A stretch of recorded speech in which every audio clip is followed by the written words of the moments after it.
Hello everyone, I hope you guys are well. I just wanted to share with you this tutorial. So I've had a really hard time figuring this out for like almost 4 days. So I thought it would be great if I share it for anyone going through a similar situation. So let's say you have a list of cards, a list of containers that are coming from an API or from a database on a list view. So what you want is to click the button to click the container, and then it highlights that container that has been clicked. And if you click it again, it doesn't highlight it. It removes the background. If you click another one, it does the same. You click another one. So what you want to have is to only have one container highlighted at a time. So I'll just walk you through how I did this one, and let's go back. Let's go to my project. So I'll just delete everything and start from scratch. So you guys can see how I did it. First of all, I'll delete this card.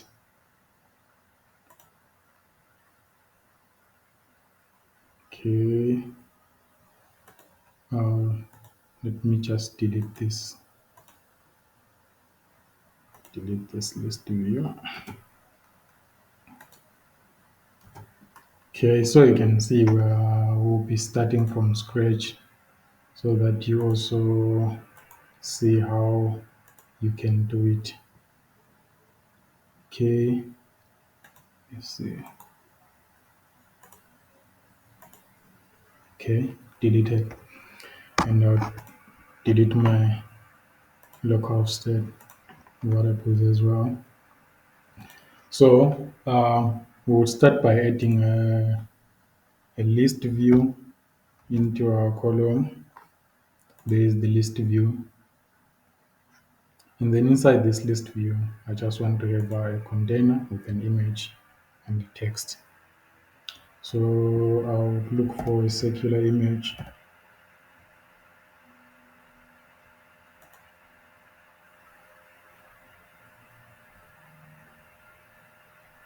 Nope. Sorry. I want to have a container inside first. Let's do container.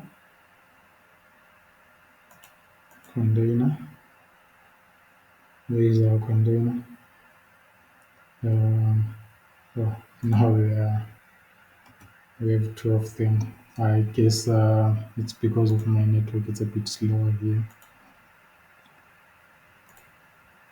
So I'll just also wrap this list view inside a container, and then set the height to be 100 pixels, and then I'll have this container. I'll just add a column inside to have our children, which is an image.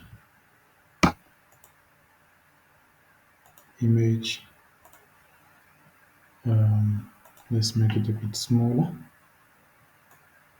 like 50. I think 50 will be great. And then we add some text inside. Here we're going to display a name. Here we're going to display an image, here a name. So I'll just do the name. Jesus. I'll do the name here, and let's just yeah, this looks better. The whole tutorial is not about the design, so I'll just wrap this inside a row. Why? I want to have two containers, and then the other one will be highlighted, and the other one will be just plain white. So we want to use conditional visibility, so that when the white container is clicked, it hides it and shows the other container. So our list view will be looping this row which has two containers, but it will be displaying one container at a time. So we're going to um, let me duplicate this. So we have two of them, and then just add a little bit padding here on the right and on the left to be 5. So this other container, this one, what we're going to have, we're going to change the background color. Let's just say, which background can I use? I'll just use this one. So when we click a container, it should be highlighted like this. So I'll just use this color and then also maybe um, enter some border. Let's make it a bit darker. Go there, and then I'll just maybe move to the. Oh, let me just undo, and then yeah, 100% opacity. So you can see we have our cut there. Let's just add a little bit of border radius, 8, and also for this one.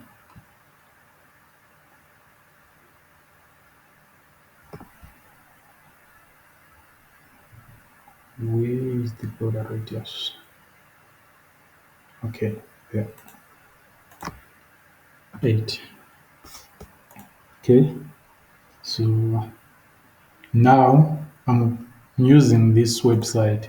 I'll just paste it on the video description. I'm using this website to fetch fake API data so that we can just test our data. You just copy that URL. You don't even need to be logged in. You go to your APIs. You make a GET request. You paste the URL here. As you can see, I've already set up the API.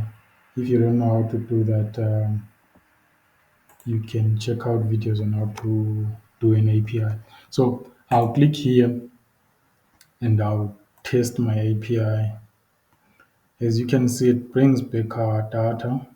And then what does it have inside the data? It has the first name, the last name, the avatar, the email, and the ID. So for demonstration, I'll just use the ID, the first name, and the avatar. I've already saved the JSON path here, data. So we can also do that as well. Let's go back to our list view and then we set up the backend. You go there, add a query, API call, get users, confirm. You need to generate children, and then users response, JSON port, JSON path. Okay, dot data, confirm, save, generate that list here. So now we have children generated for this API. So let me just, before I change this into a component, let's see if we are getting the right data. So users item, JSON path, dot first name. Let's do that, and then I'll just fire up the project. By the way, I think we need to set our list view to just um, display horizontal. Yeah, we want to do that. As you can see, it's already generating children. So let's just wait a little bit for it to build. So the other thing that would need to have we would need to have two, one app state variable. We have a local state variable here that we'll be using to track if which selected which card has been selected. So we're going to call that variable selected card. You can name it whatever way works for you. So, oh, shit, there, create it there, make it a string, create. So now we have this variable card selected. We are going to be checking it against the component IDs for each user, for each card. So go there. Let's see if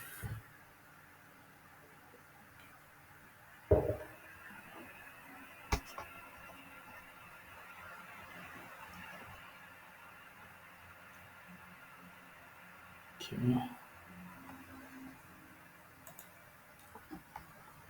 My network is very slow.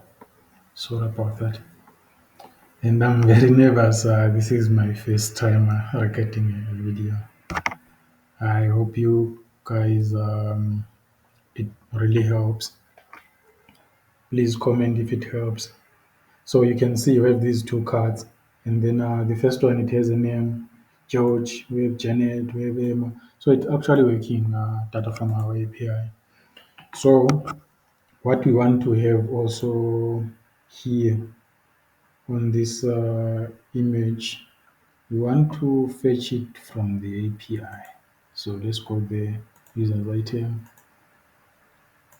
JSON path dash, and then it said avatar. Yes, like that. Confirm, and then we do the same thing for this one. Uh, this other card, the highlighted one. Okay, same thing.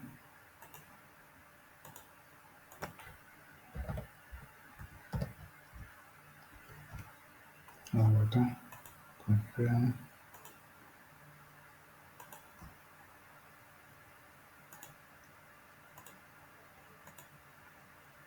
Okay.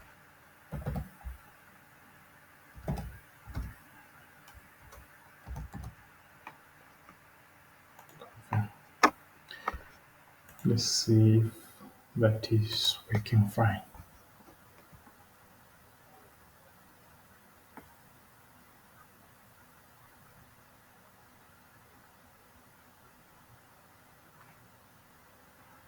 Okay, you can see, yes, it's, well, I'm sure it hasn't fully refreshed. Let me just refresh again.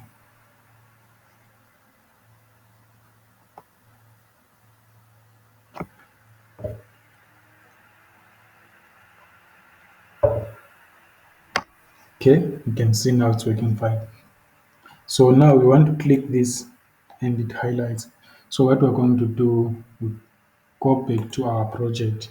Now I'm just going to convert this whole row into a component. Why do we need to convert it into a component? So that each ID per card, it has its own state. It has its own state. I don't really know how to explain it any further, but each ID would have its own component state. So each ID I'll be checking against the global state, which is our selected card that we have created. So that makes it easier to actually do what we want to do. I'll convert this into a component as users.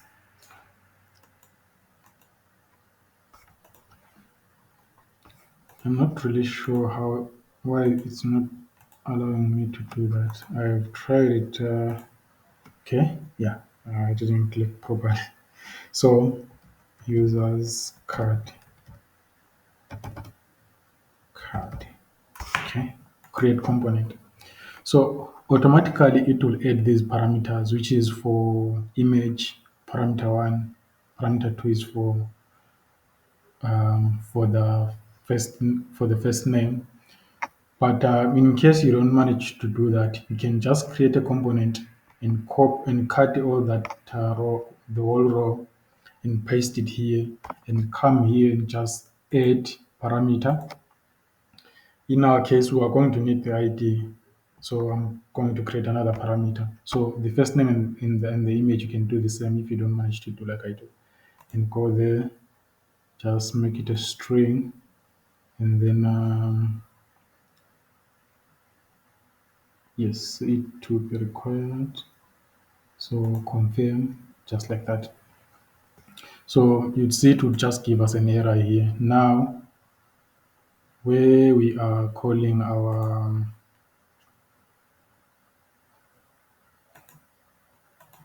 component, sorry, here, we need to pass in the ID.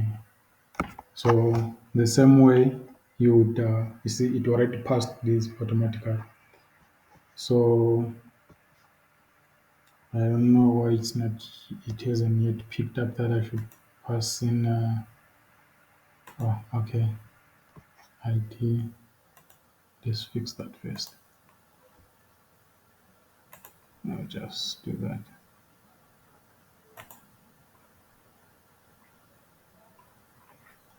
Go back to homepage.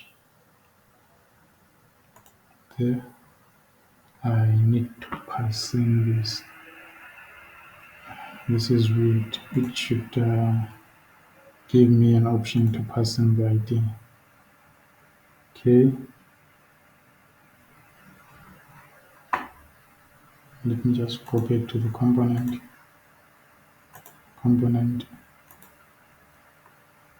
Oh, sorry. You need to remove that as a local state variable. I need to pass it as a parameter here, component parameter. So I'll just click the add parameter. Sorry. You need to do that ID string. So it's required here. And then just confirm. So it should throw an error here. Yes, that's what we want. So here when we are injecting this component, we need to pass in the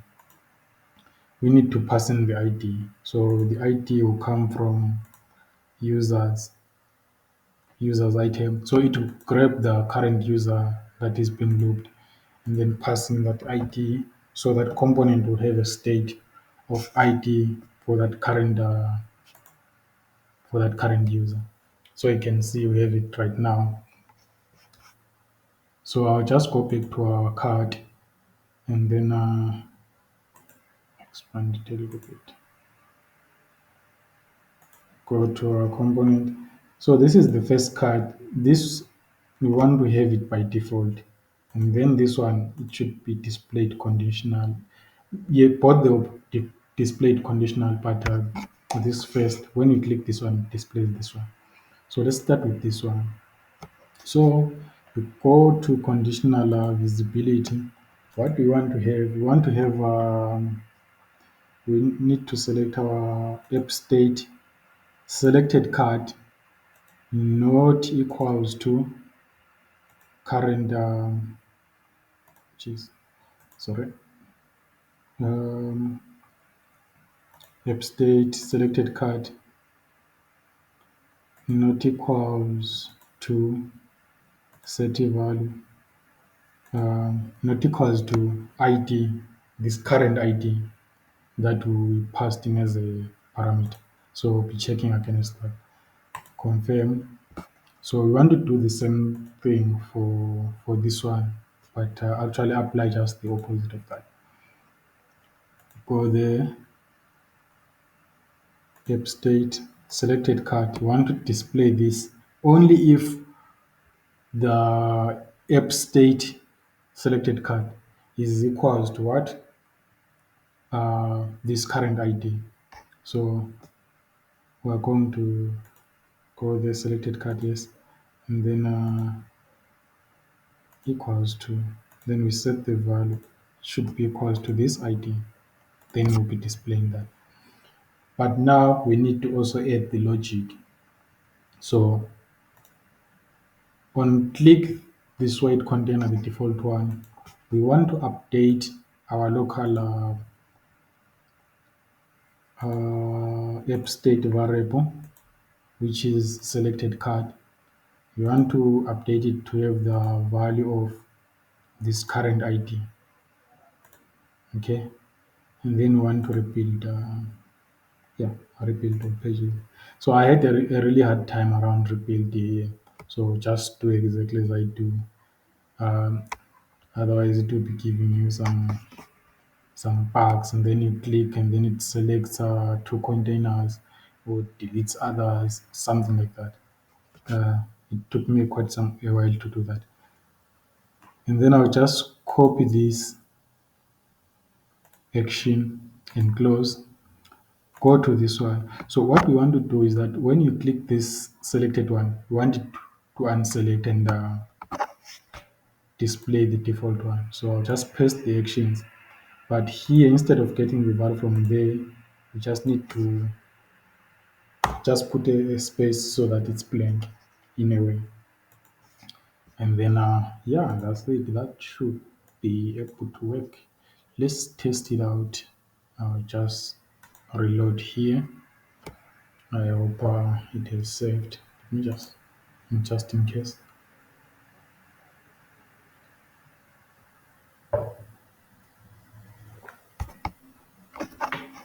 Okay, so you can see we have these containers.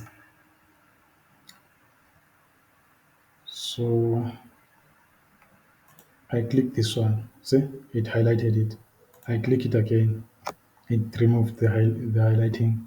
Click this one. See, this is exactly what we wanted.